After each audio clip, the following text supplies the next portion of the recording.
Hello friends, welcome back to my channel. তো নতুন আরেকটি ভিডিও নিয়ে আসলাম মিউচুয়াল ফান্ড সম্বন্ধে। মিউচুয়াল ফান্ড সম্বন্ধে আমরা ইনভেস্ট করব কেন, একটা ছোট্ট করে স্টোরি বলি। আজকে আমি থাকি মুম্বাই লোকাল ট্রেনে করে যখন আসছিলাম, একটা দেখলাম প্রায় 65 বছরের লোক, সেও ট্রেনে আমাদের সাথে আসছে। ঠিক আছে, তার পাশে আরও একটি লোক ছিল, তারও বয়স 60। ট্রেনে এত ভিড়, মুম্বাই লোকাল ট্রেনে আপনারা কেউ চাপলে বুঝতে পারবে, অনেক লোকই চেপেছে, তারা জানে এনি টাইম এত ভিড়, এবং ওই বয়সেও তার দিকে কষ্ট করতে হচ্ছে।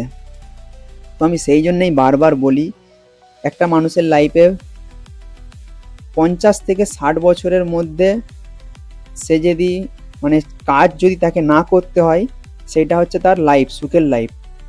আমি যেটা মনে করি সেটারই নাম হচ্ছে ফাইন্যান্সিয়াল ফ্রিডম।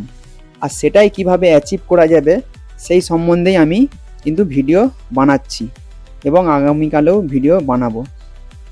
আমি বহু কিছু দেখেছি, ট্রেডিং 6 বছর 7 বছর করে সমস্ত জায়গায় কিন্তু লসই হয়।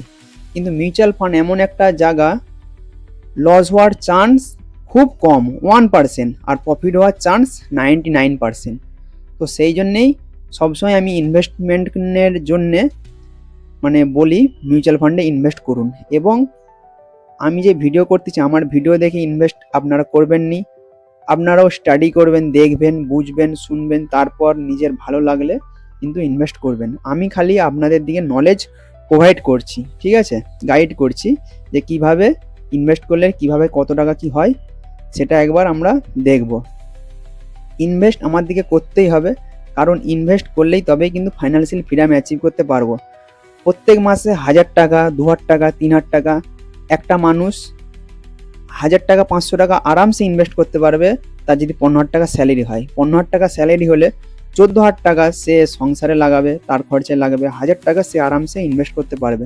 ইনভেস্ট যদি না করে, তাকে 60, 70, 80 বছর অবধিও তাকে কাজ করতে হবে, মরার আগের দিন পর্যন্তও তাকে কাজ করতে হবে। কাজ না করলে তার কিন্তু কিছুই চলবে না। কিন্তু 500 টাকা 1000 টাকা করে যদি ইনভেস্ট করা যায়, তখন কিন্তু তাকে 50 বছরের পরে, 60 বছরের পরে আর কিন্তু কাজ করতে হবে না। এই ফান্ড থেকেই যা টাকা আসবে, তার পূর্বপুরুষ ছেলেমেয়েরা তাকে বরঞ্চ বলবে যে বাবা তুমি আমার জন্য খুব সুন্দর একটা জিনিস করেছো। সেও এই ফান্ড থেকে তার লাইফ কাটাতে পারবে, তার ছেলেরও লাইফ কাটাতে পারবে। কি বলছি কথাটা বুঝতে পারছেন? তো চলুন, স্ক্রিনের সামনেই আছে এইচডিএফসি মিড ক্যাপ ফান্ড, ঠিক আছে, HDFC mid cap direct growth fund. এটার আমি যদি ছোট্ট করে একটা জিনিস দেখি, যে ফান্ডটা কবে চালু হয়েছিল, নামটা বড় বড় করে লেখা আছে, দেখতে পাচ্ছেন, এইচডিএফসি মিড ক্যাপ ফান্ড। ফান্ডটা কবে চালু হয়েছিল? ফান্ডটা চালু হয়েছিল 2013 সালে, ঠিক আছে। এখন 2026 সাল চলছে। তো ফান্ডটার এজ কত হলো? 2013 মাইনাস 2026, তাহলে 13 বছর ফান্ডটার বয়স কিন্তু হয়েছে। 13 বছরে রিটার্ন কত দিয়েছে? 1147%, ঠিক আছে, 1147% কিন্তু রিটার্ন দিয়েছে। তো 1147 ভাগা যদি 13 মারি, কত টাকা দাঁড়াচ্ছে একবার দেখুন। 1147 ভাগা 1147 ভাগা 13 সাল, 88,230 টাকা ইয়ারলি, ঠিক আছে। কেউ যদি 1 লাখ টাকা ইনভেস্ট করতো 13 বছরের জন্যে এইচডিএফসি মিড ক্যাপ ফান্ডে, প্রত্যেক বছর সে পয়সা পেত 88,230 টাকা। এবারে আপনারা একটা ভেবে বলুন যে কোন জিনিস আছে যে 1 লাখ টাকা ইনভেস্ট করলে প্রত্যেক বছর 88,000 টাকা করে দেবে। এটা নয় যে প্রত্যেক বছর 88,000 টাকা করে প্রত্যেক বছর ফিক্স পাবে, তা কিন্তু নয়। কোনো বছর 50,000, কোনো বছর 60,000, কোনো বছর -5,000, সেটা কিন্তু ফান্ড থেকে কমবে, কিন্তু আপনার কাছ থেকে পয়সা চলে যাবে না। আপনি একবারই লামসাম ধরুন 13 বছর আগে 1 লাখ টাকা ঢেলেছেন, প্রত্যেক বছর 88,230 টাকা করে কিন্তু আপনি পাবেন। 13 বছর বাদে টাকাটা কিন্তু পাবেন, টাকাটা সঙ্গে সঙ্গে পাবে না, 13 বছর আপনাকে টাকাটা কিন্তু হোল্ড করে রাখতে হবে। তো 88,230 টাকা গুণা 13 বছর কত টাকা দাঁড়াচ্ছে? 11,46,990 টাকা। ঠিক আছে, এইটা আমরা যদি সিএজিআর হিসাবে দেখি, সিএজিআর দাঁড়াচ্ছে, এই দেখুন CAGR HDFC mid cap CAGR দাঁড়াচ্ছে 20.43%। ঠিক আছে, মানে 21%-এর মতন সিএজিআর দাঁড়াচ্ছে। তো 20.43 আমি এখানে মেরে দিয়েছি, 20.43, 1 লাখ টাকা ইনভেস্ট 13 বছরের জন্যে, তো 11,20,000 ওই 800 সামথিং, যেটা আমি ক্যালকুলেটারে আপনাদের দিকে হিসাব করে দেখালাম। 11,000 এতে 46 হয়েছে, এতে 20 হয়েছে, সামথিং ডিফারেন্স। তো এই টাকাটা কিন্তু হতো। ঠিক আছে, আপনারা যদি এইচডিএফসি ফান্ডে ইনভেস্ট করতেন কতদিনের জন্য? 13 বছরের জন্য। এই ফান্ডটাই যদি কেউ 20 বছর হোল্ড করতো তাহলে কত টাকা হবে একবার দেখে নিই। এই ফান্ডটাই কেউ যদি 20 বছর হোল্ড করে কত টাকা হবে? এই ফান্ডটাই কেউ যদি 20 বছর হোল্ড করে তার কিন্তু হচ্ছে 41,18,000, মানে সুদের উপরে সুদ দিচ্ছে বলে সেই জন্য এত টাকা কিন্তু বাড়তেছে। এইটাই যদি 25 বছর হয়, 25 বছর হোল্ড করা যায়, এটার ভ্যালু কিন্তু দাঁড়াচ্ছে 1 কোটি টাকা। তো আজকে একটা মানুষের যদি আমি সংসার খরচা, যারা দেশের বুকে থাকে কিংবা হালকা টাউন এলাকায় থাকে, সংসার খরচা 20 থেকে 25,000 জোর হবে, জোর 30,000 টাকা হবে। তো 25 বছর বাদে জোর সেটা 50,000 কিংবা 60,000 হবে, কিংবা 70,000 হবে, 60,000 হবে হয়তো জোর, ডবল হবে, 60 থেকে জোর 70 হবে। আমি 80,000 টাকাও যদি ধরি, ঠিক আছে, তো 1 লাখ টাকা 1 কোটি টাকা আপনার যদি হয়ে যায়, তো 1 কোটি টাকা থেকে এখানে 1 কোটি আমি মারতেছি, 1 কোটি টাকা আমি মারলাম, 1 কোটি টাকা 10 লাখ, 1 কোটি মারলাম। 1 কোটি টাকা হলে আপনি এখানে আরামসে 80,000 টাকা করে উইথড্রল করতে পারবেন। কত হাজার? 80,000 মান্থলি উইথড্রল, 80,000। মিড ক্যাপে রিটার্ন আপনাদেরকে দেখালাম 20% লং টার্মে। এটা যে 20% আরও পরে দিবে তার কোনো ফিক্স নেই, হয়তো 20-এর জায়গায় 25ও দিতে পারে, কিংবা 25-এর জায়গায় 18ও দিতে পারে, 16-17ও দিতে পারে, কিন্তু দিবে এটা কনফার্ম, কম বেশি একটু হতে পারে।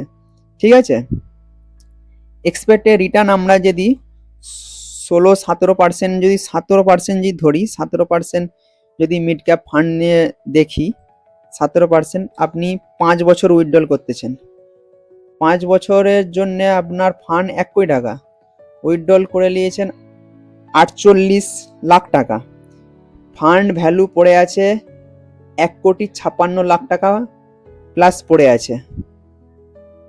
মানে আপনি পয়সা এ থেকে তুলতেই থাকবেন এবং আপনার ফান্ড কোনোদিনই শেষ হবে না।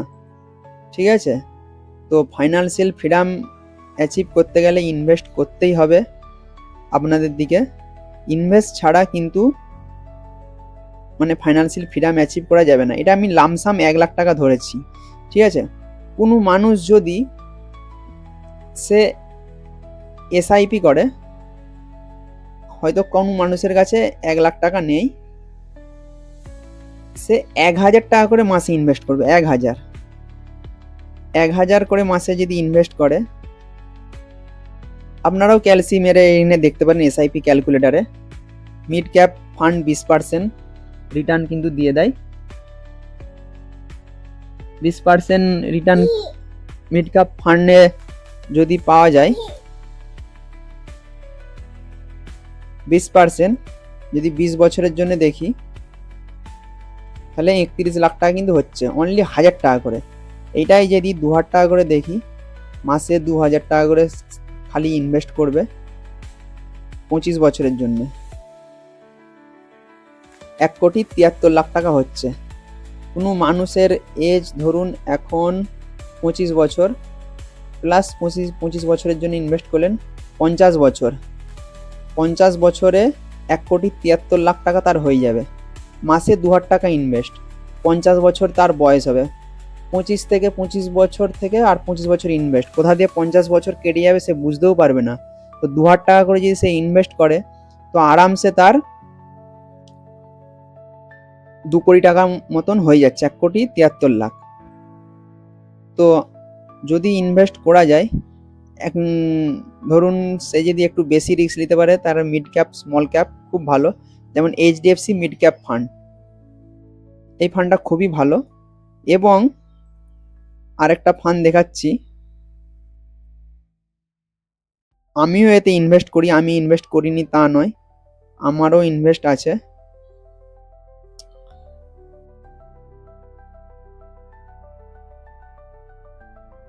তো এই ফান্ডটা দেখুন, কোটাক মিড ক্যাপ ফান্ড, 5 বছরে সিএজিআর রিটার্ন দিয়েছে 18.40, অল টাইমে রিটার্ন দিয়েছে 20.33। ফান্ডটা চালু হয়েছিল 2013 থেকে, ওই একই 2013 থেকে চালু হয়েছিল, প্রায় ডাটা 2013 থেকে, আগে থেকে হয়তো চালু হয়েছে কিন্তু 2013 থেকে ডাটা আছে। ফান্ডের এখানে সব কিছু চেক করতে পারেন, ফান্ডের এইউম কত, সবসময় এইউএমটা বেশি দেখে ইনভেস্ট করা ভালো। এইটা 69,282 কোটি টাকার মতন এটার কিন্তু এইউম। এক্সিট লোড 1%, ফান্ডের এজ 13 বছর, 13 বছরই লেখা আছে। এখানে ফান্ডের ম্যানেজমেন্টের নাম দিয়ে দিয়েছে। এখানে ফান্ড হোল্ডিং চেক করতে পারবেন, ফান্ড হোল্ডিং, এখানে টপ হোল্ডিং, টপ 10 হোল্ডিং এখানে দেখতে পাবেন, পুরো অল কিছু দেখতে পাবে এখানে। এঞ্জেল 1 থেকে আমিও ইনভেস্ট করি, তো আপনারা কেউ এঞ্জেল 1 থেকে অ্যাকাউন্ট ওপেন করতে চাইলে ডিসক্রিপশনে লিঙ্ক দিয়ে দেবো, এখান থেকে ওপেনিং কিন্তু করতে পারবেন। তো এখানে কম্পেয়ারও করতে পারবেন, Kotak mid cap fund, Google finance থেকে, কিন্তু এখান থেকে 1 ইয়ারে কত রিটার্ন দিয়েছে, 1 ইয়ারে মিড ক্যাপ এইচডিএফসি দিয়েছে 10%, কোটাক দিয়েছে 9%। 5 ইয়ারে রিটার্ন দিয়েছে এইচডিএফসি 164%, কোটাক দিয়েছে 135%। এরকম করে আপনারা চেক করতে কিন্তু পারবেন। অল টাইমে ম্যাক্সের যদি চার্ট দেখি, অল টাইমে 1129% এইচডিএফসি দিয়েছে, কোটাক দিয়েছে 1103%, প্রায় কাছাকাছি। এই দুটো ফান্ডই খুব ভালো ফান্ড। মিড ক্যাপ ফান্ডের দিক দিয়ে আপনারা যদি ইনভেস্ট করতে চান, এই দুটো ফান্ড খুব ভালো। আরও ফান্ড আছে, আপনাদের সাথে আরও কিছু ভিডিওতে শেয়ার করব। তো ইনভেস্ট করা এমন কোনো ব্যাপার নয়, এঞ্জেল থেকে আপনারা লগ ইন করতে পারবেন। বহু অ্যাপস আছে, গ্রো আছে, তারপর জিরোদা আছে। এঞ্জেল থেকে খুব সুবিধা, খুব প্ল্যাটফর্মটা ইজি, সেই জন্য আমিও কিন্তু এঞ্জেলে ইনভেস্টমেন্ট করি, ঠিক আছে। তো এখানে অনেক রকম ফান্ড আছে, তো একটা করে অন্যান্য দিন ভিডিও শেয়ার করব আপনাদের সাথে। তো ইনভেস্ট করুন, ইনভেস্ট ছাড়া কিন্তু ফাইন্যান্সিয়াল ফ্রিডম অ্যাচিভ করা খুবই কষ্ট, ঠিক আছে। আর এসআইপিতে আপনারা কেউ এসআইপি করতে চাইলে এসআইপিতে করবেন, এবং মার্কেট যখন পড়বে, যখন দেখবেন 10% মার্কেট পড়ছে, 20% মার্কেট পড়েছে, তখন কিন্তু ইনভেস্ট করলে খুব ভালো। তখন ইনভেস্ট করলে এই রিটার্নটা 20-এর জায়গায় এটা 23 হয়ে যাবে, 24 হয়ে যাবে। মার্কেট যখন উঠবে তখন হোল্ড করে রাখতে হবে, মার্কেট যখন পড়বে তখন ইনভেস্ট করতে হবে, সেটাই হচ্ছে ইনভেস্টমেন্ট। বুঝে গেল ব্যাপারটা? তো চলুন, কারো কিছু জানার থাকলে, ডাউট থাকলে আমাকে কমেন্ট করবেন। দেখা হবে অন্য আরেকটি ভিডিও নিয়ে, ততক্ষণ ভালো থাকবেন, সুস্থ থাকবেন।